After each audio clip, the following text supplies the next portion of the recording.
Hi friends, नमस्ते।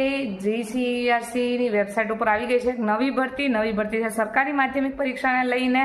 આ બધાને આનંદપૂર્વક જણાવી દઉં કે જે પણ મિત્રોનો PML2 ની અંદર વારો આવેલો છે એમને મેસેજ પહોંચી ગયા છે। જો મેસેજ નથી મળ્યા તો ચોક્કસથી વેબસાઇટ ઉપર લોગિન થઈ જજો અને લોગિન આઈડીની અંદર આપની શાળા પસંદગી છે એને પૂર્ણ કરી લેજો, કારણ કે સરકારી માધ્યમિક શાળા પસંદગીની વેબસાઇટ ઓપન થઈ ચૂકી છે અને જે માટે આપને શાળા પસંદગી માટેનો સમય 5 તારીખથી લઈને 7 તારીખ સુધીનો આપવામાં આવેલો છે।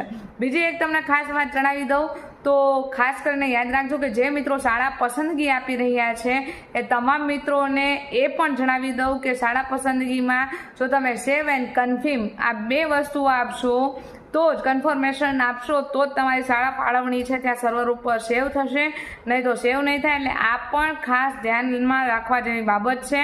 બાકીની સૂચનાઓ જો તમને કોઈ જરૂર લાગે એવી જણાતી હોય તો કમેન્ટ કરજો ને આપ છે સરકારી માધ્યમિકની અંદર આવી ગયા છો, આપનું નામ છે કે નહીં જરૂરથી કમેન્ટ કરજો। Thank you.